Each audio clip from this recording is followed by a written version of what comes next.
All hunts begin with extensive scouting and planning. Let's begin as Wade keys you in on what you need to know when it comes to scouting for whitetail deer, starting with gathering research before deer season even begins. Planning a hunt, pre-hunt research, really starts with understanding where you're going to go hunting. Are you putting in for a draw to a location, trying to get a tag in Kansas, putting in for a public area hunt within your home state, whatever that may be. And then it's after you get drawn, or you just buy an over-the-counter license, then it becomes about understanding and starting to study the area. Once you start that process, studying the area can mean a lot of different things. It can be as simple as looking at maps, whether it's just an old traditional topo map, whether it's using a hunting app that are so popular today. The detail you can find in that kind of research can be incredible. It will also give you ideas that could be, hey, this could be a bedding area right here. There's nothing else getting in there. This looks like where the neighbors have planted some corn in the past, or here is a creek bottom, here's a pinch point, here's a ridge that's cutting through the area. All that pre-hunt research that you do using, whether it's a traditional paper map or something that is available in your hand now through a GPS or on your computer, really will help you dial in specific areas, key points that you want to go look at and define and understand more. When you break down the pre-hunt research even further, a guy hunting public land or his family's farm or on a hunting lease, all of these are going to evolve differently. Each one of them is going to require a different mindset, a different understanding of the competition from other hunters in the area, a different understanding of how the deer may feel comfortable or not comfortable in certain areas when it comes to finding a food source or a water source, or where they're going to bed, or where you should sneak into and not sneak into. And a lot of that kind of comes from all source information. Once again, all the way back to studying the maps to boots on the ground. Personally, I think the boots on the ground technique of spending some time in the off season is going to tell you a lot more than you can find on anything in paper, any type of studying electronic maps. However, that's not always possible in certain locations based on, maybe it's your work schedule, you can't get off at the right time and you've got to go in semi-blind, so you've got to rely on the mapping. There's just so many variables that no two hunts are the same. No two types of planning are going to be the same, but personally, that's all part of the exciting challenge when it comes to hunting the white-tailed deer. Talking about scouting is something that there's a lot of different theories from a lot of different people on. I'm a boots on the ground believer in scouting. I like to be out in the field studying different things, and I study them 12 months out of the year. I might be dove hunting in September, I might be turkey hunting in April, I might be driving around just kind of building food plots, and all of that kind of keeps me in the mind of deer hunting 12 months out of the year. Several of the things to keep in mind in there is scouting in the season is different than scouting in the summer. In the summertime, there's a lot of great farming fields where deer in big bachelor groups are in velvet. They come out late in the evening into these big fields to feed.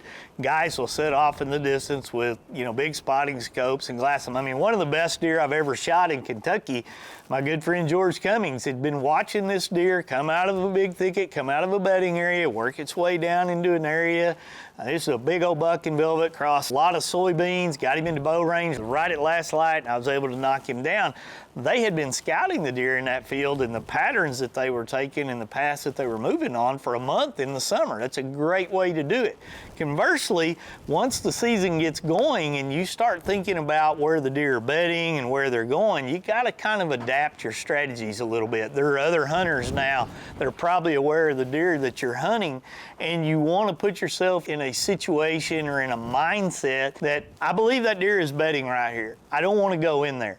So what you got to do is figure out how that deer is getting from that bedding area, where the pinch point is, where the crossings are, where's he watering, where is he feeding, where are the does that he's going to be tending to. And so those are the hot locations that you want to start thinking about setting up your stand without ever going in there and bumping him. You know where he is now. You got an idea, but you got to find a way to hunt him on the edges so you don't bust him out of there and educate that deer. A lot of things go into all that. You're going to fail, but sometimes you're also going to find success, and that's part of the fun of deer hunting, is trying to figure out that puzzle.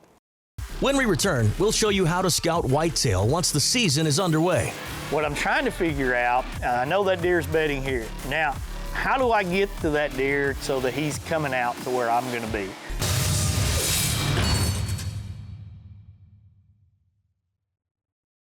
Continuing our show about scouting, let's explore the differences between scouting public land versus private. The differences in public land and private land hunting when it comes to all this pre-hunt research are massive. On a lot of the public lands, there's a day it opens and everybody heads out into the field. Some of them are, you can't leave a stand up for any extended period of time. Guys are bringing in saddles to sit on. They're bringing in blinds that they can haul up and down real quick. Sometimes it's tree climbers. Sometimes they're just building a ground blind on the ground. And when you get into that type of public land hunting, and I grew up doing this a lot in southern Oklahoma. I mean, we would try to find how to get off the beaten path, how to get back in the backwoods, how to get behind the sloughs that were there, how to get in the backs of the creeks and things where we felt like we had the best chance to get a deer. Don't know what the 14-year-old Wade would have done if he'd have killed a big monster back then, because there would have been no way I could have got it out. But I was always enamored by the thought of getting way back in the brush like that.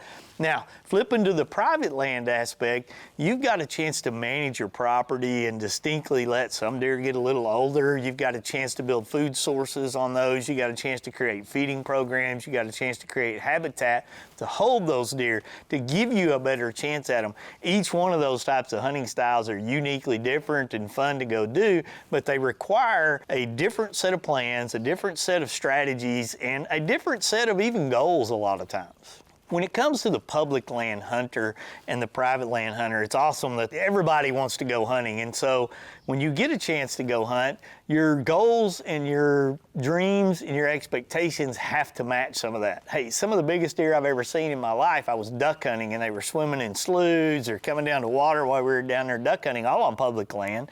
And then conversely, on private land, you need to understand what the limitations are to the areas that you're hunting. What is a trophy there? What meets the minimum harvest criteria? And establish and set realistic goals so that when you find success, whether it's shooting a spike, whether it's shooting a doe, or whether it's shooting the buck of a lifetime, everybody's excited about it. And if they're not excited about it, they're not generally the people I want to be around when it comes time to go hunting. Scouting once the season has started kind of changes up a little bit. I'm a big fan of cell cameras. I love having those out in a lot of areas. I can put them out early in the year, big batteries in them, don't have to go back and check them. That gives me a lot of data to determine big deer are in the area or they're not. Once I kind of get dialed into the thought that there are deer in an area, I want to figure out where those deer are bedding. Then I want to start figuring out where they're traveling to and from to feed, to water, to get back to that bedding area, and then where I think they're going to chase does at. What I don't want to do, even though I do it at times, is go into that bedding area. I want to leave that as the holy sanctuary, whether it's 5 acres, 50 acres, or 100 acres. If I know that I've got a lot of deer living in, say, a creek bottom, living in a big mesquite thicket down here in South Texas, or maybe it's along a ridge in Kentucky, or some big hardwoods along a fence line in Kansas, wherever it may be, if I know this is where those deer feel comfortable at in the middle of the day when they're bedding and they're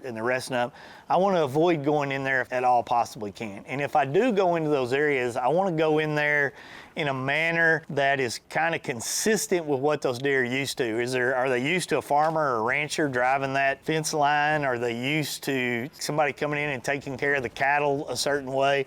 Then I can sneak in there and stuff. But if they're not used to anybody walking in there, I don't like to walk in there, because that's going to educate them. It might bust them, push them to a new area. It could be when somebody else is hunting that fence line on the other side and they get a shot. What I'm trying to figure out, I know that deer's bedding here. Now, how do I get to that deer so that he's coming out to where I'm going to be? Playing the prevailing wind in my face, trying to find the food source that deer is going to, trying to find the water source that deer is going to, hanging a stand, putting a pop-up up, putting a tire blind, a box up, whatever it may be. That's my next thing, so that deer will go back where he's comfortable. And then when I get the right situation and the right conditions, I can slide into where I think I got a shot to get him, and maybe I get him and maybe I don't. Up next, we'll talk about how hunting strategies can change based on the time of the year. Stay tuned. What we may be doing in Texas at X Day is totally going to be different in Michigan, and you always have to keep that in mind. But you can't kill one sitting on the couch. That's the given. But at the same time, you don't necessarily want to go into your best spots just to go into them. When to hunt and when not to hunt. For me, there's never not a good time to hunt. I start hunting deer in Kentucky in the first week of September when they're in velvet. It's 100 degrees outside, and we kill a lot of big ones that time of the year. So do many other people. And I'll hunt them all the way to the last day of February where you shoot them and their antlers might fall off. And the strategies between the day I start and the day I end are vastly different as you go through the entire year, the entire process. And what we may be doing in Texas at X day is totally going to be different in Michigan, and you always have to keep that in mind. But you can't kill one sitting on the couch. That's the given. But at the same time, you don't necessarily want to go into your best spots just to go into them. You want to make sure the conditions are perfect for that area. So if I've got the urge to hunt and I'm seeing a deer on a scouting camera over here, but I know the biggest deer on the place is over here, but if I go in there, I'm liable to bust that deer, the conditions are not right, I probably need to bite the bullet and go over here so I can enjoy the hunt. Maybe I don't kill the biggest deer that day. Maybe I don't even see a deer, but I got a chance to go out and hunt and learn a little bit more about the deer movement that may pay off at another time on how these deer are getting in and out of certain areas. And that's why a lot of guys have so many different stands. You fast forward through all of those mindsets and you get into the rut versus the pre-rut versus the post-rut. The pre and the post, those are windows of time that I think are very rough to decide because deer rut for a long period of time. Not all does are bred on X day. We've got a bunch of urban deer where I live. The first doe is going to be bred about Halloween, and the last doe is going to be bred about mid-January. And there's rutting activity all during that window. Yes, there are peaks. Yes, there are conditions that we see more rutting activity than others, but there's a rut, and there's a doe in heat that's susceptible to being bred any given time during that period. And so as a hunter, you want to play those prevailing winds. You want to get in areas of high percentage. You want to sneak in and out of those stands all the time and just hunt. Don't sit there and wait and think that because somebody wrote a book or somebody wrote a phase that says chances of killing one in this lull or this dead period are slim. Yeah, it may not be as good as they are at other times, but I promise you when you're sitting on the couch, you got zero chance to kill a deer. So the times of the day to hunt is another topic we often sit around and debate. In the early season when it's really hot, I really don't like to hunt in the mornings at all. I think a lot of the deer are bedded down in key areas. The range early in the season when it's hot is much smaller than it is later in the year when they're starting to range more for forage. Conditions are cooler, hunting pressure is starting to pick up, push them around a little bit, the rut's starting to go on. But early in the year, I think that deer kind of stay in a much smaller area. They know where their food source is, they know where they're going to water, and they know where they're going to bed. They're going to run around in a bachelor group in a lot of those situations. And by hunting in the morning and trying to sneak into those key areas, a lot of times you can push them out. But in the evenings, you slide in there 2 or 3 hours before dark, get up in your stand. You're probably going to have a pretty good period of no action, and then that last 45 minutes, chaos can break loose. I mean, I've seen it in Kansas one time. We were sitting there glassing deer hundreds and hundreds of yards away, waiting for that sun to get low. We had a big soybean field behind us. All of a sudden, that shade line got right out in that field, and all these deer started coming in waves. They were headed to water, they were headed to that soybean field. It was early in the season, probably 95 degrees.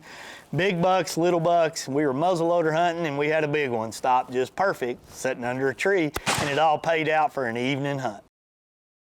After the break, we'll wrap things up by giving you some tips on where to shoot a deer.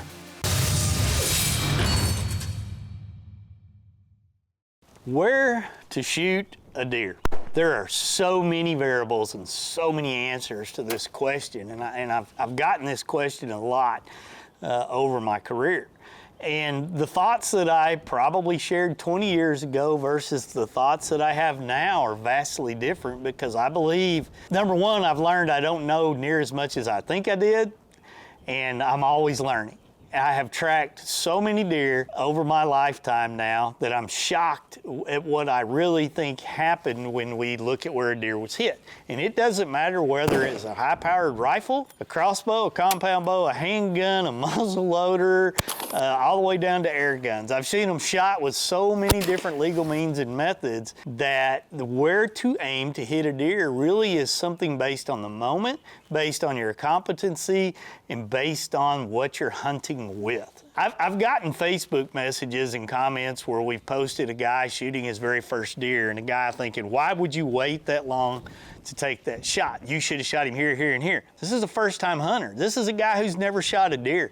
We've probably coached this guy about trying to get that deer as broadside as much as you can, taking out both lungs, taking out that shoulder, and this is a guy who's made the decision he wants to do it as right as he possibly can. And I'm all for that. The reason being, you want that experience to be great for that hunter so that he is satisfied and makes a great shot with them. Flip that script around and you take a guy that's hunted all of his life and he is an expert with whatever means and methods there, the angles that he's going to take in the processing of that information is going to be uniquely different than a first-time hunter. The guy that's hunted a lot, he's cleaned a lot of deer, he's seen mistakes, he understands what his weapon of choice is, can do. He's going to know that there's different angles. He's going to know what's going to happen if he shoots it straight on at him. He's going to know what the quartering away, quartering to type shots are going to provide options and not options in there. But there are certainly some rules of thumb. Obviously, the best one is if you can get this animal perfectly broadside, the shoulder that is closest to you is slightly forward, really exposing all the vitals, and you're trying to punch that projectile, whether it's your arrow, whether it's your bullet, right in behind that shoulder, a couple inches up from the white line into that other shoulder. You're going to take out everything that's pumping. You're taking the lungs out a little bit. You're going to probably clip that heart, and you're going to find that animal either right there or within 100 yards. That rarely happens that they ever stand that perfectly broadside. So you're going to have quartered away, quartering two shots. You're going to have a deer stepping it a little bit. You're going to have that leg back. Each one of those now slightly changes that aiming point, but you can never go wrong just getting it behind that shoulder that is on your side and trying to get your arrow, trying to get your bullet into that opposite side of the shoulder on the other side. If you're shooting a high-powered rifle, chances are you're going to break everything down. If you're shooting an arrow, you're going to blow through everything right there with today's modern arrows, the crossbows. You're going to get in there with your broadheads, you're going to clean things up, you're going to tear things up, and you're going to have a good blood trail out the other side. Now, where things start to really get intriguing are some of those really quartering away shots, really quartering towards you, the straight on shots. I mean, some of those shots really for people that are not what I would call experts and comfortable with whatever they're shooting, I don't even really recommend them. Give that deer a chance to move, to turn a little bit, and chances are you're going to be rewarded with a shot that's going to help cleanly, quickly, and humanely disperse of that animal, take that animal down. You're not going to have long tracks in those situations, even though long tracks are going to happen even with the best shot at times. But if you're patient and wait for the right opportunity, you've got a better chance to recover that animal every time. Where I think things can start to get a little dicey in deer hunting, and I'm not saying don't take this shot, it's up to you. You're the hunter, you're the person that's, drawing the bow back, pulling the trigger, taking the safety off. It's your hunt. But where I think things can start to get dicey, and I've seen it happen, you're shooting at an animal that's quartering towards you more than you think they are, or the animal ducks, or the animal takes off running and you panic and you rush a shot. All of these things can happen to the most seasoned hunter. They've happened to me. And I've spent a lot of time tracking in those tough situations after that. What I think we can do as hunters is just take a breath, take a pause. A lot easier said than done a lot of times, and not take that shot. Give that animal a second or two, especially if they're on a food source or a water source, to kind of turn, maybe give you a better shot. And if they don't give you a good shot, they walk off, you got a good memory, you got a chance to hunt that deer again. But when you take some of those riskier shots, it can end up being a rough situation. There could be a lot of tracking, lost game sometimes. I mean, all of those can really sour the hunt and sour the situation. They're gonna happen. If you hunt enough, you're gonna wound an animal. If you hunt enough, you're gonna miss one. It's just part of hunting. But it's something we all strive to do better at. We try to avoid. We want that perfect broadside shot. When we don't get it, we want those little variances of it. And then when we can't get any of those at all, chances are we're better off just letting that bow down, putting the safety back on, letting that deer move around. Maybe we get that one this time, maybe we get him next time. But by avoiding that risky shot we just don't wound as many, and the end result's better for the animal and for the hunter. That'll do it for this episode. Be sure to check out our website and YouTube channel for more in-depth content. And we'll see you next time here on Bass Pro Shops and Cabela's presents Deer Gear TV.